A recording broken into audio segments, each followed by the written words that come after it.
It's happening. Hello from Bavaria. How amazing. Yeah. Hello, good afternoon, and welcome. I'm like, what am I saying? Good afternoon and welcome to another Grace Westminster live stream.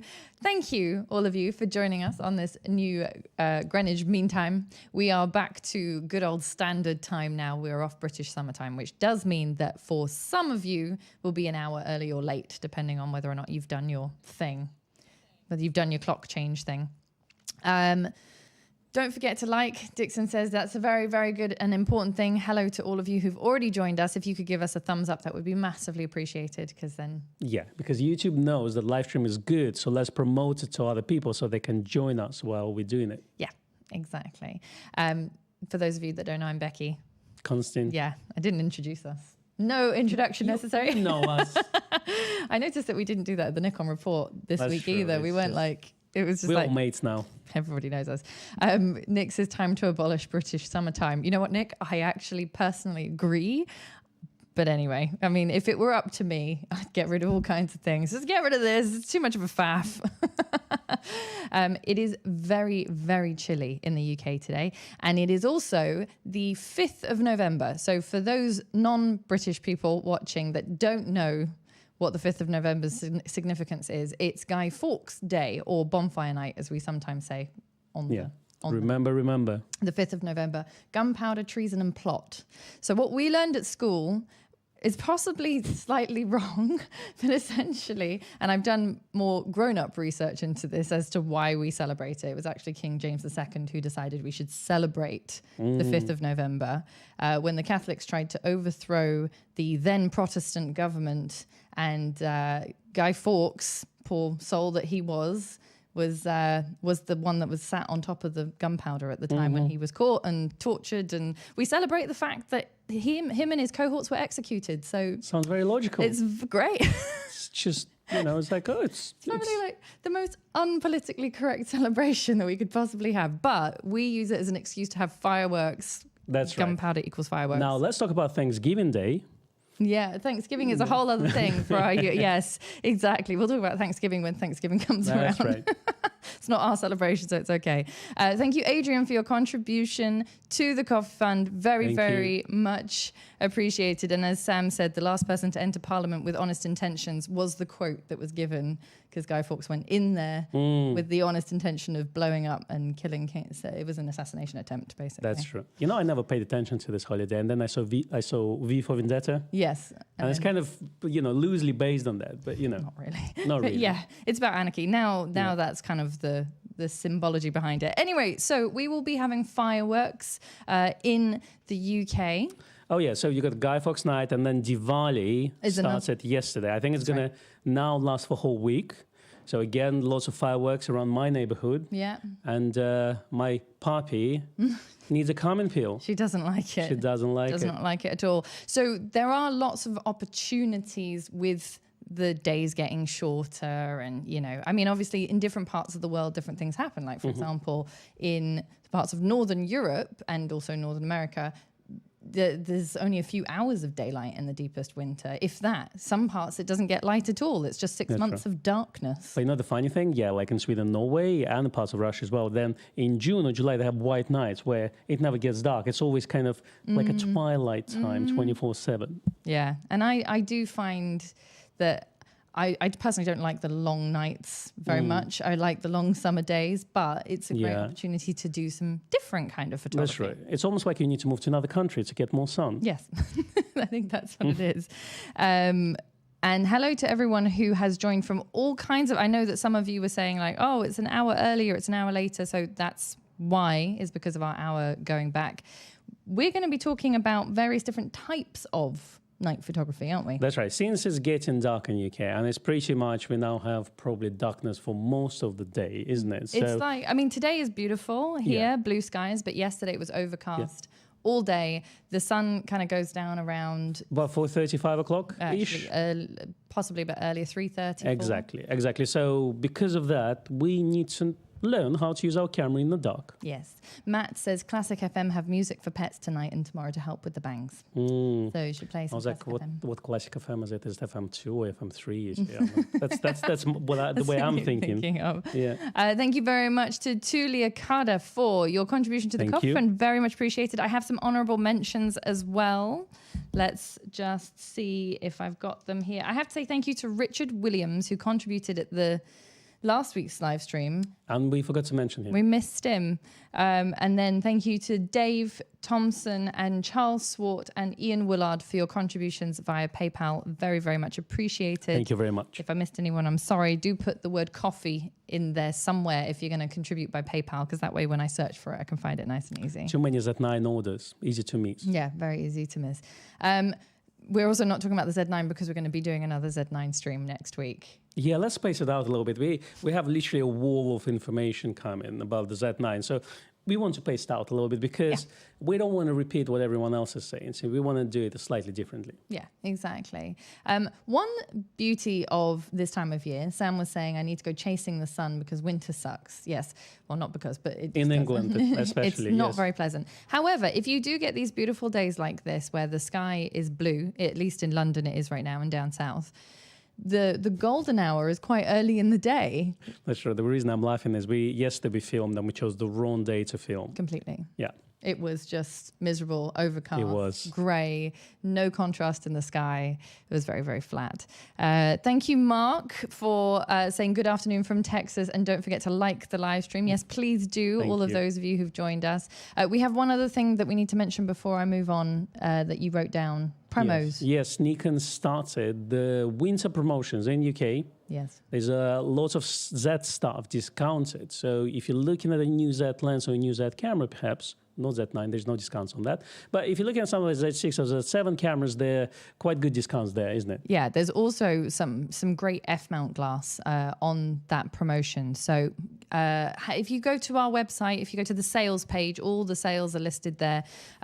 Those are running until the 17th of January. And I think some of the stuff is discounted by up to £180. So a nice little saving there. Yeah, plenty of time. But if you want to get stuff for Christmas. Yeah. It's good to get in there early. And hi to Ed, who said hi from Mexico, guys. Oh, hello. Hello. Thank you for joining us. Thank you to Jeff for your contribution to the Coffee Fund as well. So first of all, I want to tell a story. Yes. It was 2 years ago. Yeah, was it dark? It was dark. Okay. The Z50 had just come out. It was like November time, right? And I think I was loaned a Z50 either by the shop or by Nikon, and I can't remember, but I think it was the shop's one. It was like one of the early ones. Always at the one of the vlogger kits that you reviewed. Yeah, actually, when I first got it, it wasn't the vlogger kit. I just got the normal body and the lens. And so I decided to go out and do a review, and it just happened to be the Bonfire night celebration at my kids' school. And I thought, well, I'm going to take the Z50 with me, with the little 16-50. Had not used the camera not once until that day. And to be honest, I was really impressed with the results, considering that I was doing all the things that Nikon USA tell you not to do. Okay. I'm going to actually show these pictures. Yeah, so what Becky says, as long as you have good equipment, you're fine. You don't need to learn anything else. Well, the thing is that there's an article on the Nikon USA website, and it gives you this long list of instructions of how to photograph fireworks. Yeah, we were reading step by step, and we said like, no, don't need that. Nope, don't need that. So this is what I managed to achieve: handheld, shooting manually, bit of trial and error with a camera that I had never picked up before. That was one shot. This is over the school's got a woodland area. They've got their football pitch has a forest around the edge of it. So we were obviously not on the football pitch, just shooting towards it. And then I haven't put all the pictures here, but like, for example, here's another one, again, kind of handheld. Obviously, I was shooting at 10,000 ISO, I think, or something like that. But I was quite happy with the results. I probably took, I also did I think this is at 20,000 ISO. I mean, it's very noisy, but you don't care. That's the thing with a lot of photography, as long as you don't print large or you don't zoom in, which I would say 99% of people will never zoom into the image 100%. They'll just see it on screen or on the phone. Yeah. So no one actually cares how much noise you have in there. Yeah. So realistically speaking, yeah, we as a photographers, we care about those things. We do. No one else does. No, if you're providing pictures for the masses, generally they won't zoom in. Well, look, I'm looking at our YouTube stream. Yeah, so with the compression, everything, I don't see the noise. No, it's true. All. It's true. And I think at the time, John's like shooting JPEG. Well, at the time, the Z50 had only just come out. And yes, I shot in JPEG for the simple reason that when you get a brand new camera, the raw profiles are not available for places like Adobe and Affinity and stuff. Yeah, I've tried to import Z9 raw files the other day, and Adobe just says, don't know what it is, so I'm not going to import it. So you literally have to create a separate folder and keep those files there, and then I'm going to resync it once the Adobe firmware update comes out. Yeah, exactly. I shot in RAW and JPEG when we shot with the Z9, so I had both. No, we had to set up this way, yeah, absolutely. Because that's kind of the problem. When you get a kind of first look at a camera, if you shoot just RAW, you're not going to be able to do anything with those photos anyway. So hence with the Z50, I shot in JPEG. And yes, the results were completely fine. I mean, I was doing, if you go and have a look at the Z50 vlogger video, which I filmed ages ago. Can I be the one of the commenters on YouTube say, but there is a workaround. If you change the model name and active data of the file, then the software will think it's a different camera. So I'm just being the internet person. You can say that. Know, is that do you think that's the case with the Z9 as well? I haven't tried it, but a lot of cameras did that. So like I remember like D850 when it came out. So if you would change the tag from D850 to D810, it would read it basically. So wow. It's a base sensor. So because it's a base sensor, there's no problem with that. So it's basically they all do this demosaic process is the same. Yeah, exactly. How interesting. Okay, well, there's a little tip for you. Thank you to those of you who said great photos. Very, very much appreciated, considering it was like, let's just see what happens if I take pictures. And also I was volunteering on the PTA that night as well. So I was also serving food. Are you taking some shots tonight? I am going to take some shots tonight. Can you guess what camera I'm going to use? Z50? No, actually the ZFC. Okay, that has Z9 maybe. No, we don't have Z9 anymore. No, we don't have the Z9 anymore, which is very sad. Sadly, yeah. I like Nick's suggestion, which is F8 and play around with shutter speeds. I think depending on what you're trying to get, this is the tricky thing with fireworks, right? It's very dark. So your automatic thing is use a slow shutter speed because it's very dark. But with fireworks, that doesn't necessarily work. Definitely doesn't work if you're handheld. You need to use a reasonably fast shutter speed. And it depends on what you're trying to achieve. If you're trying to get those lovely kind of light trail like firework displays where you see the whole firework from the moment that it bursts right up to the end. So you're going to use slightly longer exposure than normal. Yeah, but it doesn't have to be like a second because what happens, you get those really big fireworks that kind of go boom and then... Really I love those. There's the sound of and then much later you get the full effect. So for those, yes, you might need a slightly longer shutter speed, but generally speaking, you can get away with, half a second. Those I think were about 60th or 80th of a second because I was handheld. Yeah. Mirrorless allows you to do that. My advice is to stick on to manual focus and infinity. You're pretty much guaranteed. So there's no point of faffing around with those focus. Definitely don't autofocus, not in pitch black. There's no point in doing that. Before we move on, let's mention Vince. Yes, thank you, Vince, for your contribution to the Coffee Fund. He says, penny for the guy, which is a thing that we do or used to do in the UK. Kids would go around with their Guy Fawkes model. It's like a scarecrow, but Guy Fawkes. Like a head, just... they'd put like a papier-mâché head. Yeah, it's horrible. And then people would put a penny in there. So if you want to just what is it called, treat and treat for like another week, then you just say Guy Fawkes. Penny for the guy. So thank you, Vince, and Jean and Michael. Thank you so much. Thank you very much for your contributions. So sorry, I'd lost my train of thought. That's why I was just going. Okay, you were talking about long exposures, so to get those lovely fireworks in the air. Yes, exactly. And a couple of people were mentioning, can you use NX Studio as a RAW converter and export to Adobe? Depends on what you want to convert. It's not a DNG converter, so you can't use NX Studio for that, but you can use Adobe's DNG converter. Well, I mean, if you use NX Studio as a RAW converter, then you just save it as JPEG, right? Exactly. So yeah. So, but for example, for the Z9. Now, Vince says Adobe Camera Raw and Lightroom now work with the Nikon lossless net from the Z9 already. just not the new high quality formats yet, which is very, because they don't have uncompressed anymore. So it's lossless compressed, and then they have this high quality lossless, which is smaller version. And it's according to, when you press question mark in the menu and it gives you a little kind of brief explanation of the setting, and says it's almost as good as lossless compression. Yeah. Yeah, okay. Yeah, so but the update is not available. So if you try to import Z9 files at the moment, it can import JPEGs, but then it says can't recognize the raw files, so I'm not going to import them. It just ignores them. Yeah. To be honest with you, I feel like Lightroom would be nice if Lightroom would just add files regardless, even if they're music files, if they're, if they're text files, just to have them there. You don't obviously need to have a preview image or something. Just put an icon text or something like this, because it's always good. Like, let's say, as I told you, like every time we edit Nikon report, I have them as a project, so I have them by file, and I would like to have them in the Lightroom. Yeah. But Lightroom doesn't allow for that, so I have to use Bridge, but then it's using the same thing. So I personally think that if they would kind of add Bridge functionality into Lightroom, that would be useful. It would be useful. There's a new one that I can't remember the name of, which is for something else, some new Adobe. It's got another name.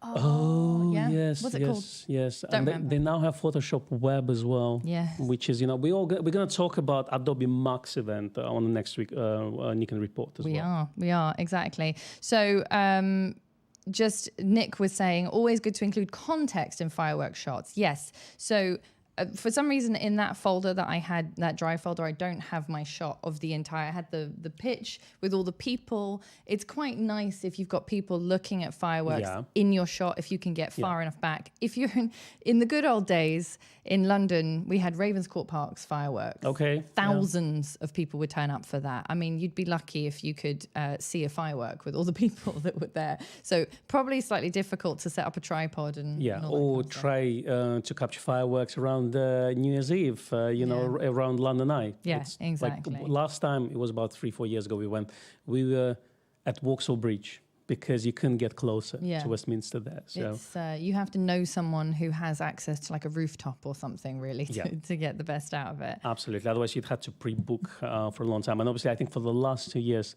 they didn't allow any crowd, isn't it? Because of the COVID regulations. No, exactly. They just did everything on telly, which was a bit of an anticlimax, I think. Oh yeah, they had one above O2. Yeah. Then it was. I think they recorded everything before. I don't think it was on actually New Year's night, or was it? I think it was. It was, okay. Yeah. I think it was. But anyway, so we've got lots of excuses for fireworks coming up. I think if you are lucky enough to be in a kind of semi-rural area and you can set up a tripod, because as Nick was saying, 1 to 5 seconds for fireworks streams, useful to have a Peak Design tripod. Yes, it is useful to have a tripod for that kind of thing. And we are going to talk about tripods for other types of nighttime photography, because it's very difficult to do nighttime photography without some kind of tripod. I was just giving you an example of what you could do if you don't have one. Well, that's true. It's basically you got two options. Yeah. You either use a tripod or you use a flash. Obviously, for fireworks, you can't use flash, but for people, you can. So really, because it's so dark, it takes time for the image to develop. So therefore, it's a very long exposure. In handheld, it's pretty much impossible. So unless you really kind of rank up the ISO to something like 30, 50,000 or 100,000, which means you reduce the image quality. Yeah, exactly. Steve said, actually, Terry and Steve were just having a little confab about the use of old IAS manual lenses. They work very, very well on an FTZ, on pretty much any Z camera, in fact. So no worries there. You could also then just manual focus if you wanted to use one of those. But as you said, in the night, you're better off focusing at infinity or pre-focusing. Before you take the shots, and then just leaving it on manual rather than having the camera hunt around, because it won't do the job. That's the thing, especially if you have focus priority activated, which basically all Nikon cameras have by default. If it starts to hunt, then you'll miss that firework explosion, Well, yeah, exactly. Michael asks, will NX Studio ever upgrade for focus stacking, bracketing, and panorama stitching? I'd love it if they did. For free software, I don't know if they will, but I mean, it would be fantastic if they did. I think even if they do include those things, a paid software that is dedicated 2, for example, stacking or stitching is probably going to be better. Photoshop does a pretty good job if you're not trying to do it professionally. I agree. There's two line of thoughts on this. I think if they offer, let's say, focus stacking, they should have it built in into the free software. The basically plugin that allows you to stitch all the images together. But at the same time, for stuff that, let's say, like stitching panoramas, I don't think, because they don't offer it in camera. So therefore, I wouldn't expect them to do it. And again, as a free bit of software, we can't expect everything from them. So yeah, exactly. I'd also like to say thank you to Brian for your contribution to the Coffee Fund. He said, I made 13 shillings collecting a penny for the guy once. Showing your age there, Brian. Z9 for 13 shillings would be an absolute bargain. All right, so tell me, £1, how many shillings is that? Oh, gosh, I actually don't know how much it would be because it wasn't. Yeah. It wasn't. How much? You see, okay, I remember the Deutschmarks and, around the, before they went to euros, but pounds were here for so long. 20 shillings. £1 was 20 shillings. Or 150 Kenyan shillings. Yeah, but we're not in according Kenya. to Google. Yeah. 1 shilling was divided into 12 pennies, and then you had half pennies, and you had farthings. Anyway, different monetary system. That was before we went full metric. Yeah. This is why we have things like the 12 times table, because we used to be on the imperial system. Yeah, I don't understand those things. No, okay, fine. Meters, centimeters, kilograms. We've got history, we've got, maths, we've got technical support here and everything.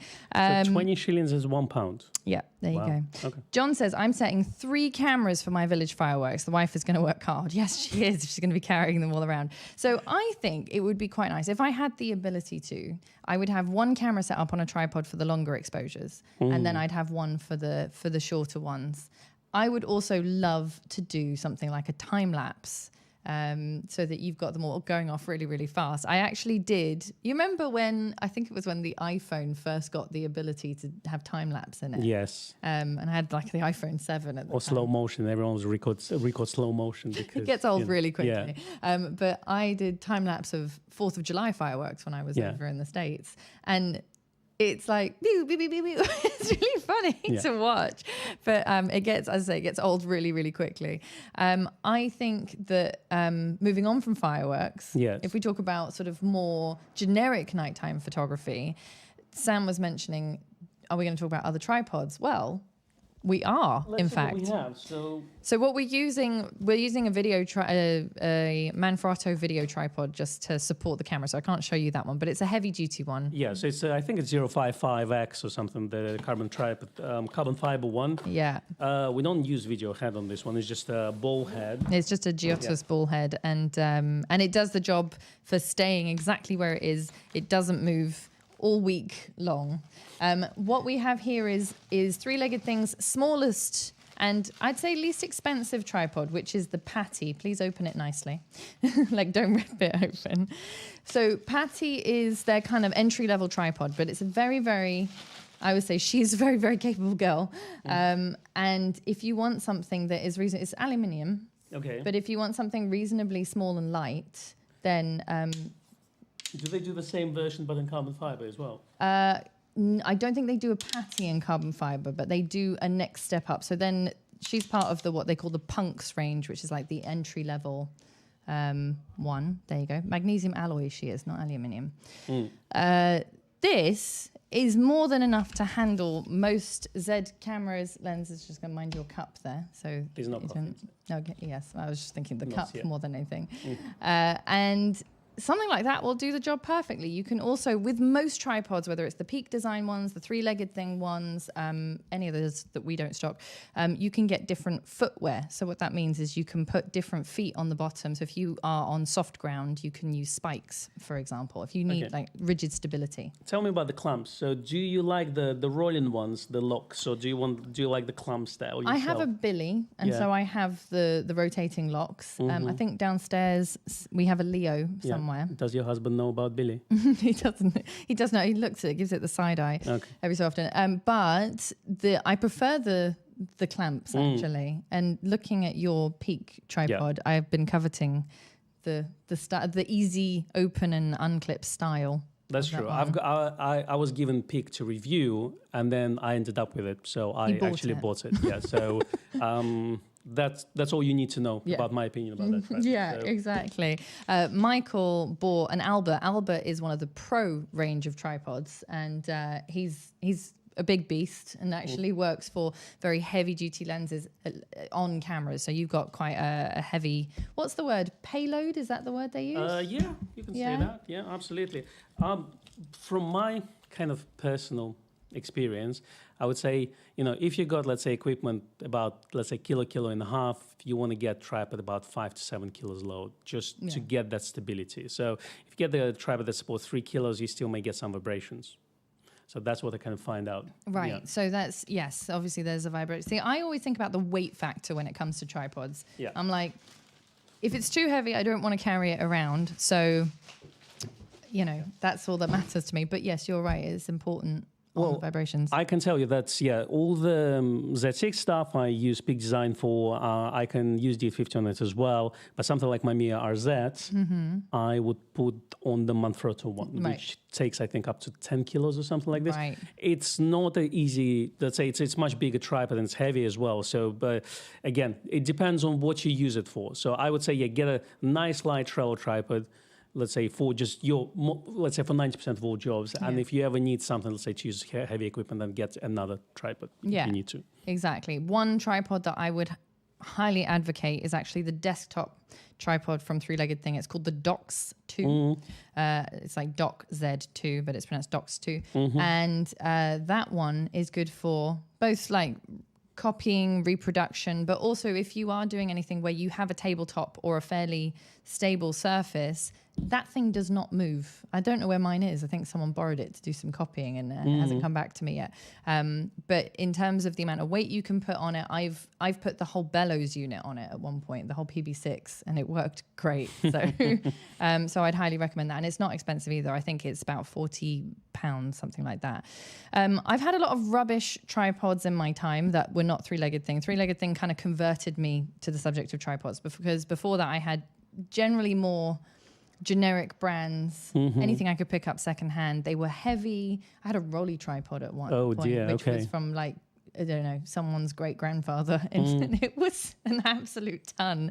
And I think I used it. I think they used like this kind of green khaki paint on them as well. Yeah, it was unpleasant to use.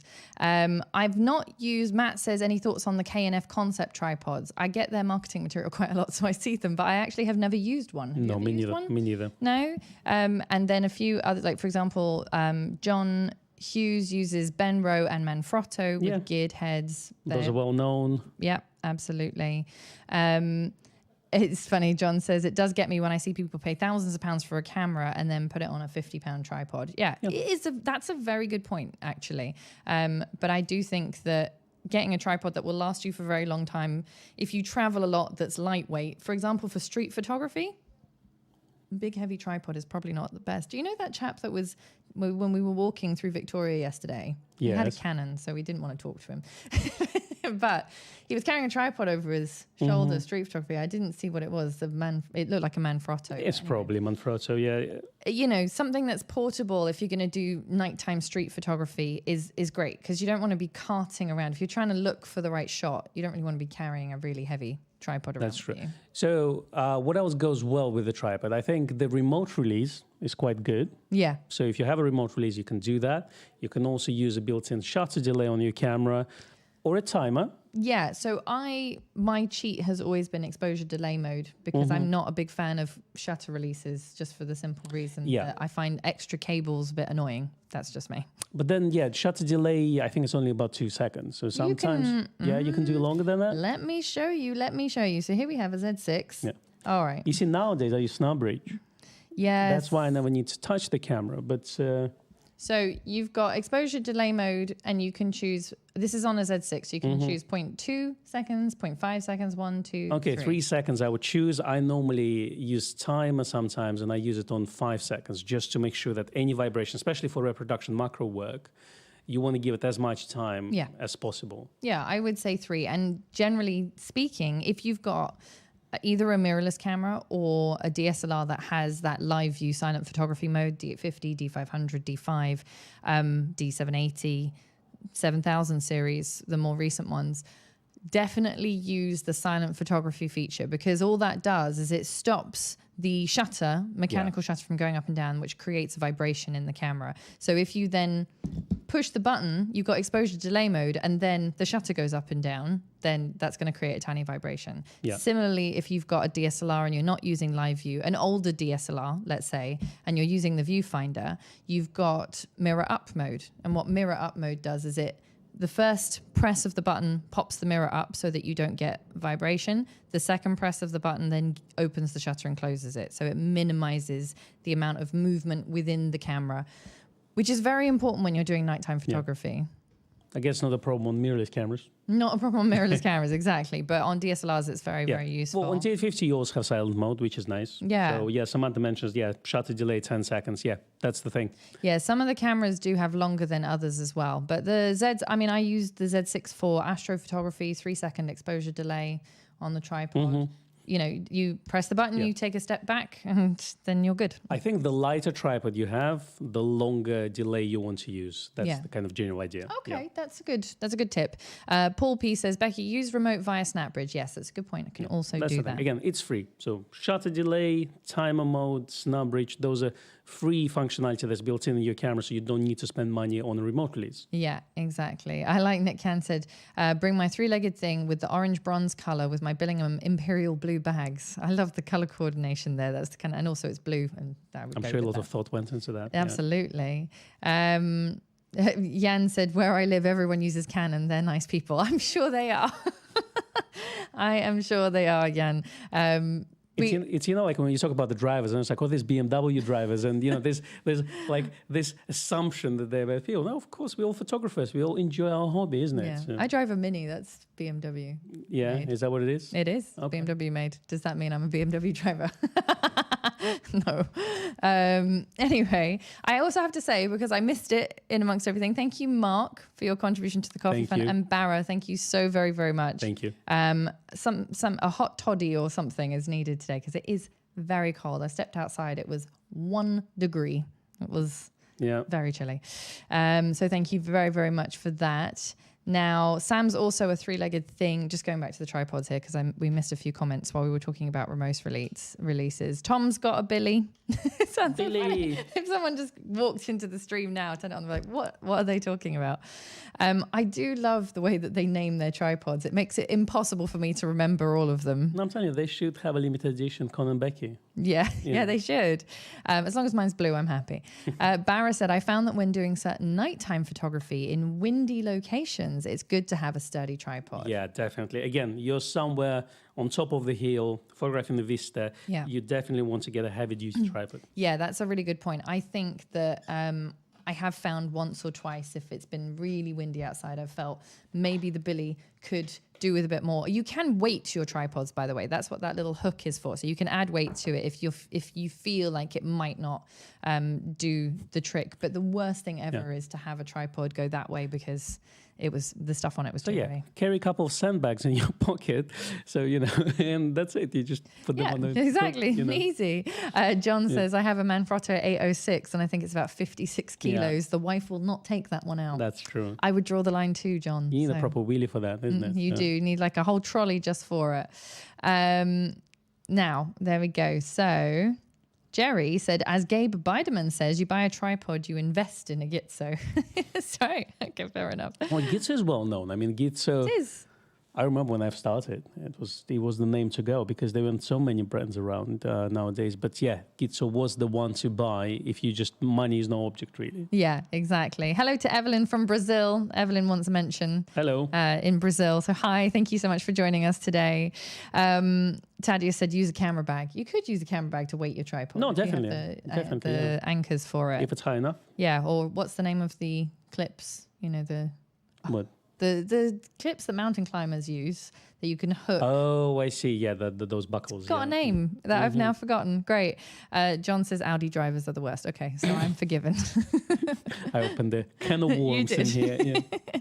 I'm actually not drinking English tea, but I was very sad that it had finished. I was drinking yogi tea, which is not so typically English, but anyway.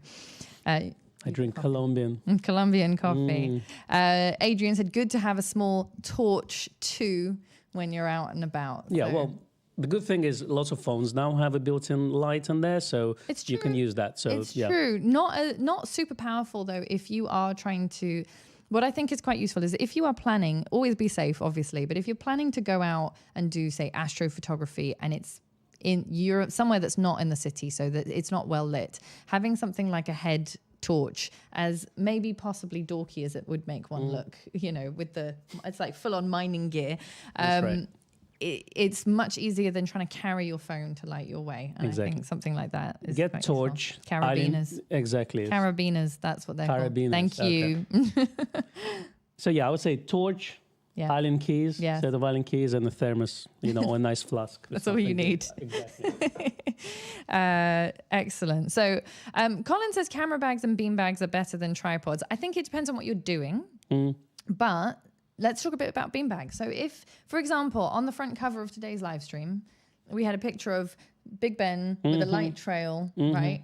Walking around the city, sometimes it's quite difficult to set up a tripod in a place where you're not going to get in someone's way at some time. Yeah, and sometimes police gets a little bit, iffy. Yeah. At the same time, when you're on those, for example, on any of the bridges, whether it's Westminster Bridge or Battersea Bridge or anything like that, it's quite difficult sometimes to find a place where you feel happy to put your camera down. I mean, as long as you've got the camera strap on, you could potentially use a beanbag on a wall. Don't put it on the bridge. It's a bit. Well, those jobber tripods, the one you can bend, you can attach it to all sorts of things. Yeah, they don't take a lot of weight though. Well, they do have duty ones, but it depends. Yeah, how big is your camera? I've got a small and a medium, and neither of them will hold the Z6 without, Makes like, sense. not at any weird angle anyway. Maybe they do like extra large or something. They probably do. But anyway, yes, that is another solution potentially. David said, my wife is Italian descent, so I use Manfrotto to keep her on a good side. Yes, that's fair enough. Barra, thank you for that tip, says make sure it's red light if you're planning to do astro or northern lights. Yes, if you're planning to keep it on while you're doing the exposure, for sure. I do also think that one type of photography that I've always been very fond of, that you probably think is a bit gimmicky, I don't know, but is where you actually make light artifacts. So you do long exposure, like those light ball. You mean light painting? Exactly, like light painting, but where you actually go and create the thing that I quite like that sort of stuff. Okay, Do you think it's an acquired taste? it's an acquired taste, but I think it's a good exercise to do for everyone, just to understand the concepts of photography. Yeah. It's like I always say, okay, maybe you've seen one shot many times, this person lying down in the water and things like this. Yeah. But go do it yourself, so you have experience, you know how it's done, and then you can add your twist on it. Exactly. I think Jan and I were like on the same wavelength, because he said, and you can use a torch to light paint the foreground. Yeah. So I was thinking, if you had a really good torch, you can use a phone actually for this, because I have done that before. But then you can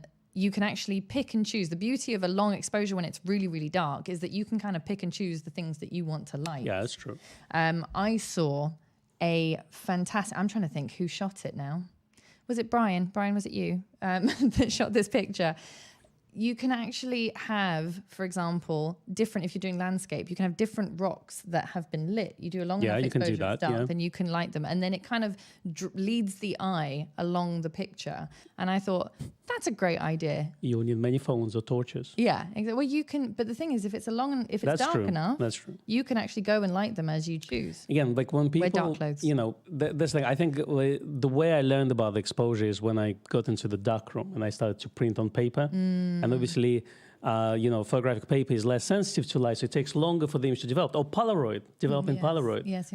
And obviously, once you kind of get that concept, that image is not created straight away. It's kind of slowly exposed to the light. Yeah. So obviously, it's much faster on the sensor. But once you get that idea, then light painting makes sense, because everything is pitch black. Once you have a very bright light source, suddenly it records much faster than everything else. Yeah, exactly. And I think that similarly, that kind of light trails from cars setup works really well. If you want to experiment with light painting, but you don't want to go out and actually paint lights yourself, then why not start with transportation. Exactly. Go. Let's say if you got a bridge over highway, put the camera in the middle on the tripod and record a long exposure of this. You'll get the light trails without any cars. Not in the road. Don't stand in the road. No, on the bridge, above. Oh, it's true. Yeah. Some highways have little footbridges, So, But again, pinhole cameras. Yes. You can shoot at daylight and exposure is going to take you 10 minutes or 15 minutes. And if you're somewhere in a public place, let's say,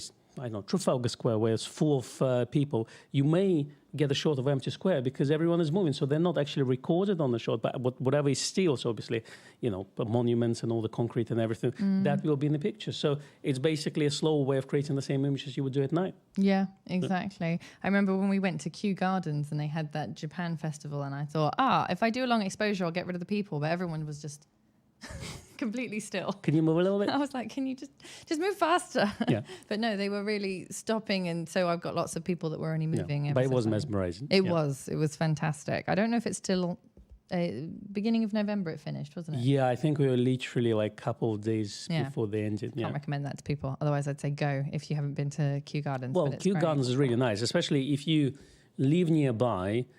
Do come in every season because it changes all the time. Yeah. So in spring you have one flower, different flowers in different colors, and in autumn you got completely different things. And then around November they put Christmas lights up, and it's another thing. It's beautiful. We can probably do lots and lots of topics on going to look at the Christmas lights and stuff like that. We might even do that. Maybe we can take you on a London Christmas lights tour, one live stream. Yeah, Hyde Park. That would be Hyde Park. Oh, you mean the Winter Wonderland? The Winter Wonderland. That would be, to do that live would be challenging. Go on the attractions.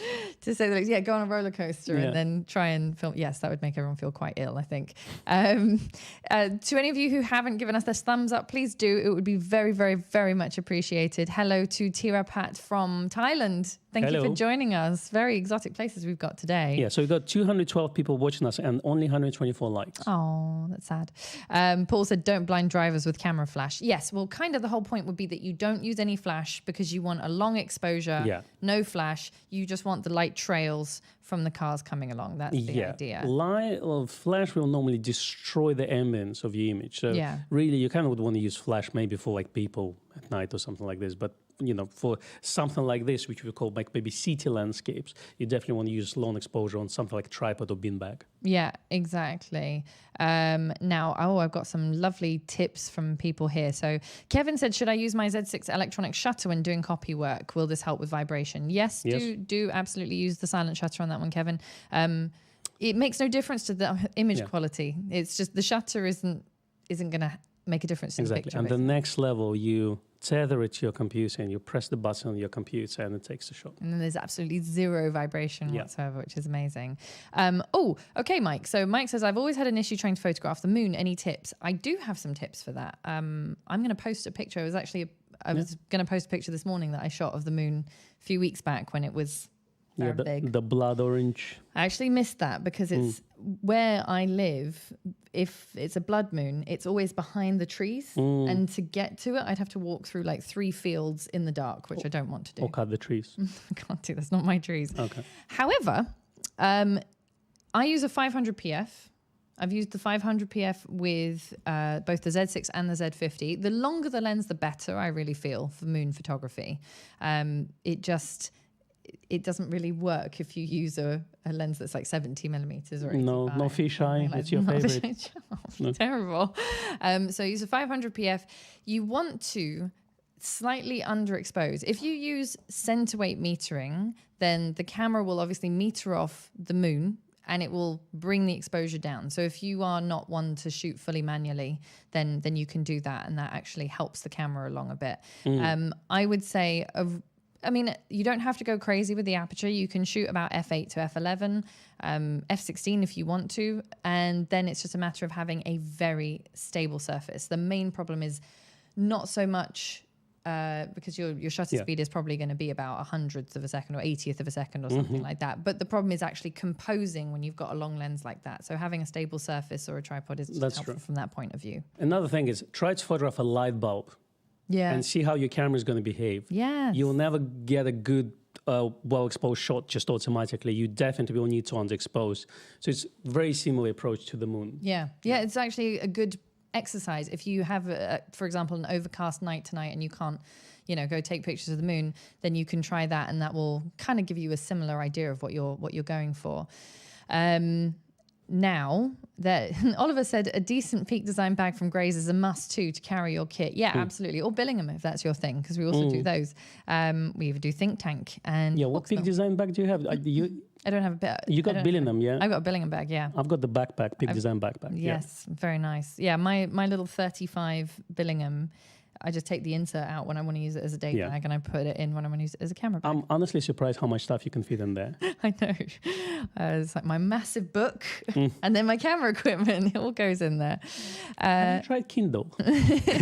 I am going to get a Kindle for Christmas. I've decided. I love print books. No, now. I know. Yeah, it's a different approach. I agree. Yeah. And I spend so much time on a computer. But yes. Anyway, we slightly digressed.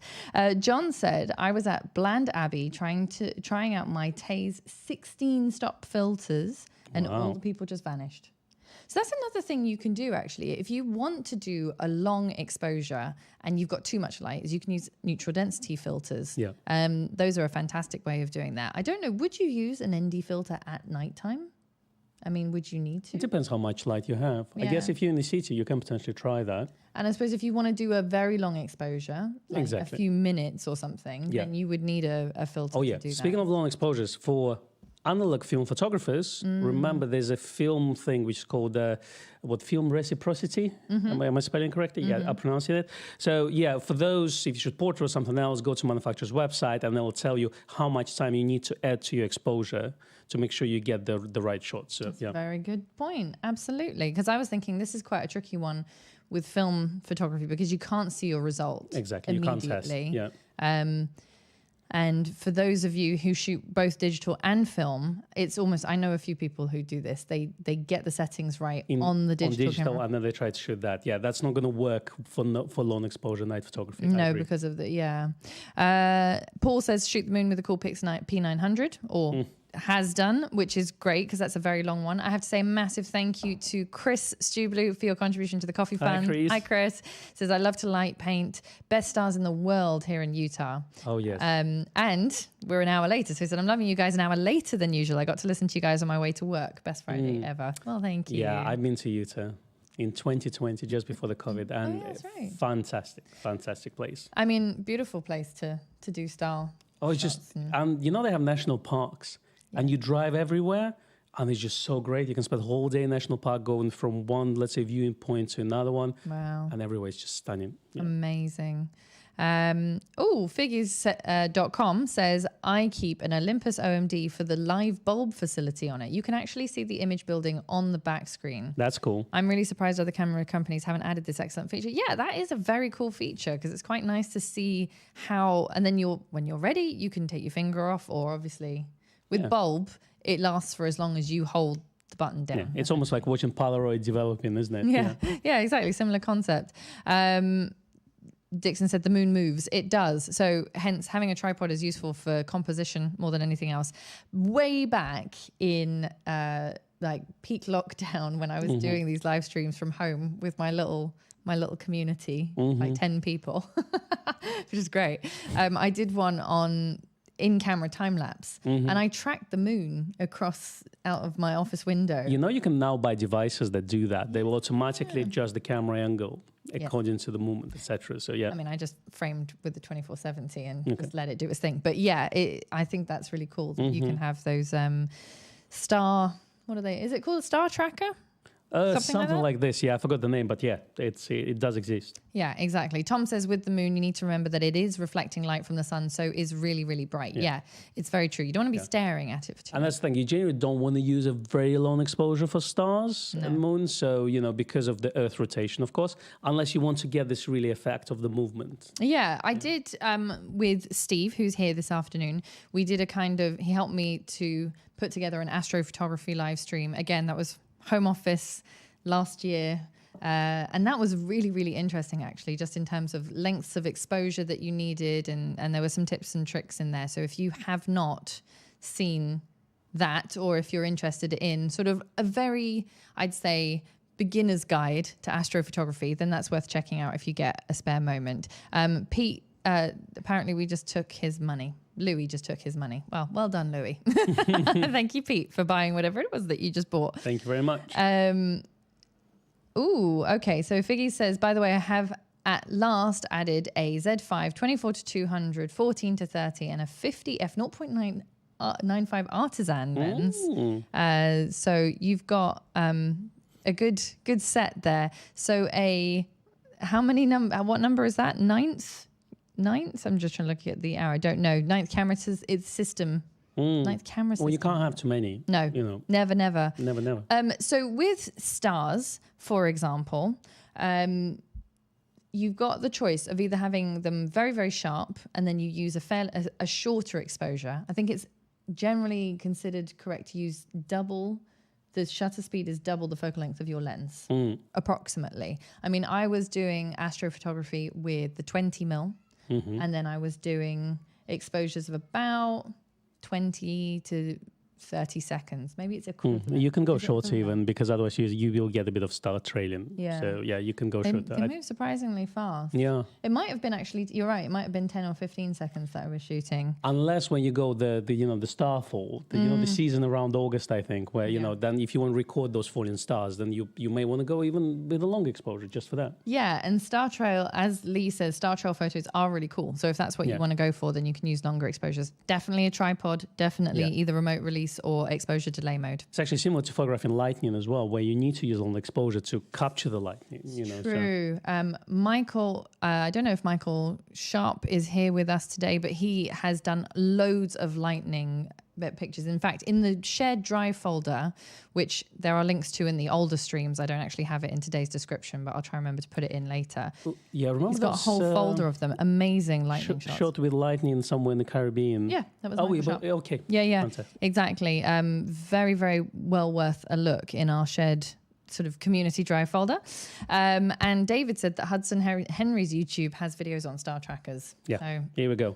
So you can definitely get it a lot more advanced if you want to. Yeah. Frederick said, is the Z9 really equipped with star autofocus? I mean... Sorry, say again? Is the Z9 equipped with star autofocus? Not that I know of. No, that's the first I've heard of it. But why would you need star autofocus? You focus on infinity and that's it. Like, why? Yeah, I don't know. It would be, but then also it would be very confusing because it's just a point of light. And then... So, no, I don't think so, Frederick. I'd not heard that before. That was new rumor, new data to me. We do have Rob McNeese from Nikon Pro Services coming next week. On Tuesday. We're all booked up, unfortunately, because we had to do very specific book slots for him, knowing how popular this camera is. But we're going to try and ask him a few key questions. Yeah. So if you have some questions for him, then drop them in the comments and I will collate them at the end of the stream. Also, we have Rishi next week. Oh, yes. Next week's live stream guest is Richie. That's right. So, again, if you have Z9 related questions, then feel free to pop them in the comments of this video. I don't always see the older comments on the older videos, but if you pop them on this video, then I will keep an eye out and I will let him know. John Hughes said 500 divided by focal length equals maximum seconds. And Tom says, I wouldn't use that rule anymore because it doesn't work well with high megapixel bodies. And that's exactly what I found, which is why I think it's a little bit of trial and error. I think if you're going to go out and do star photography, first do a test run night, if you like. If you've got a main event coming up, like, a meteor shower or something like that, don't try that as your first attempt at astrophotography. Go out and test all your settings first. Make sure that you're happy with the setup. Mirrorless cameras make it much easier to do astrophotography because you don't have to block off. And in fact, any long exposure photography, you don't have to block off the viewfinder when you're doing those. If you've got a DSLR, then obviously the pro bodies have that built-in viewfinder curtain that you can use. But if you've got one of the bodies with a rectangular eyepiece, then you need to cover it over. They come with a special little clip. It's called DK5, believe it or not. The amount of people that lose those is not funny. It actually has a clip to attach to your camera strap so you don't lose it.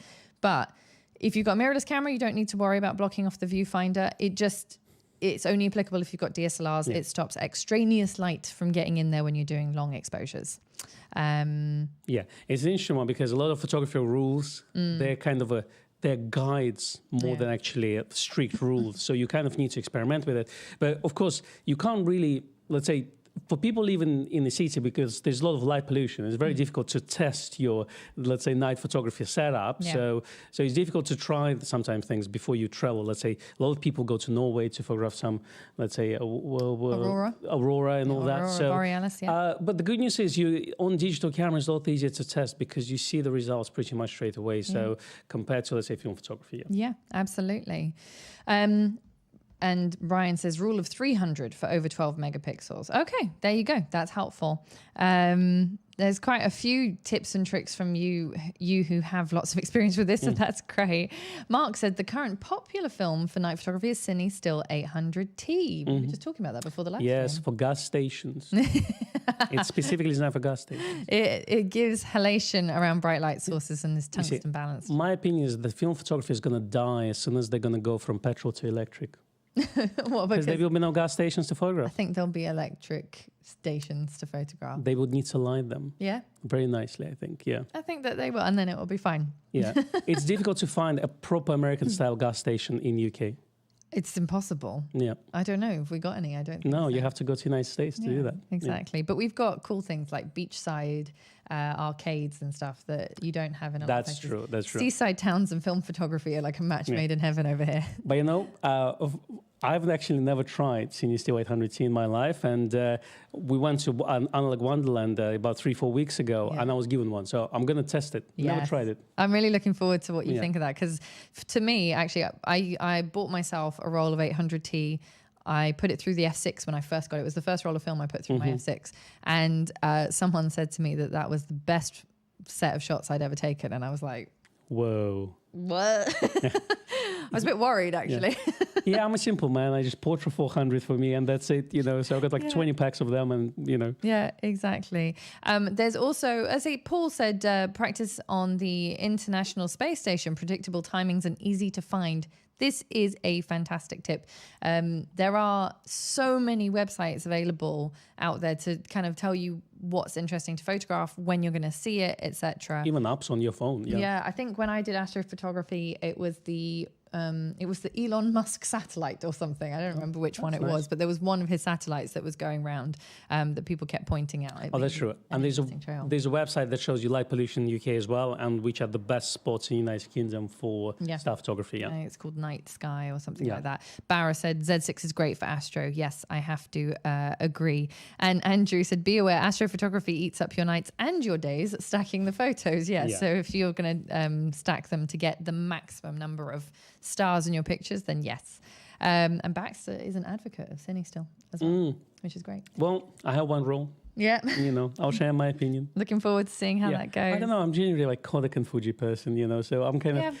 There's so many films available now, especially in 35mm format, not so much in 120. I shoot primarily 120, but yeah, it's time to try. So I've got 800T and I've got Cine Still 50D as well. But Cine Still is essentially, isn't it Kodak? It's a Kodak Vision 3 cinematographer's film, which they take out of those big spools. Yeah. They remove the whatever layer that reduces the halation, and then they repackage it into the fuel cassettes. Yeah, that's what I thought. So it is technically Kodak, still the same. Yeah. Yes, colors bit different. There we go. All right, now we have a giveaway to announce. We do have a giveaway, yes. So I can't actually remember how Gray got his hands on this traveling backpack.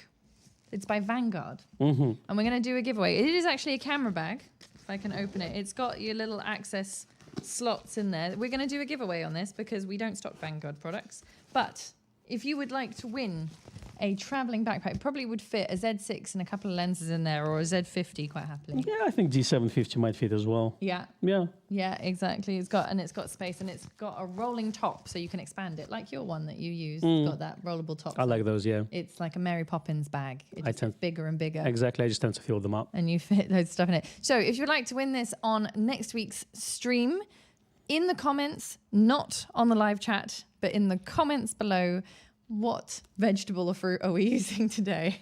Beetroot. Oh my goodness. Okay, so we are going to use beetroot. So you can just create a sentence of any description saying beetroot. If you live in Timbuktu, I don't know if we'll be able to ship it to you, so just be conscious of that. But we will do our best. I've had a few recent issues, Brexit issues, where we've tried to send people prizes and they've just come back to us. I'm sure we times. can transfer an NFT photograph of this backpack to any part of the world. That might be what we have to do. No, so if you would like to win that, then just pop Be True in a comment, not the live chat. I don't know why Be True, but it was a good choice. And we will draw a winner next week. So next week we have Rishi to talk about the Z9 and many other things. Again, if you have a question for him, it goes in the comments. That's the thing. Don't go easy on him. Ask whatever the most technical and advanced questions you have. Yeah. And hopefully he'll answer them. Yeah, exactly. To Philip and Figgies, pop it in the comments once the stream is finished, just so that you, Can I write beetroot in a... No, you can't. But if you put it in there, thank you. That's not very helpful. Did I spell beetroot correctly? Yes, you did. But don't put it in the comments. I mean, don't put it in the chat. Put it in the I'll be... It's going to be different. Part of the pack. Okay, good. That's it from us today. Fantastic. It is. Yeah, I'm sure we could talk. I thought we could talk about chat. using lenses with wide apertures for night photography, but we're going to talk about it next time, I think. It's gone cold. Yes, I think that's a good idea. Thank you very much to everyone for your likes, for your contributions to the Coffee Fund. Very, very, very, very much appreciated. We will see you next week. We have lots going on. We've got our Nikon report. We've got the MPS event. We've got Rishi coming. So have a great weekend and a great week all. Fantastic. See you soon. See you soon. Bye-bye. Bye.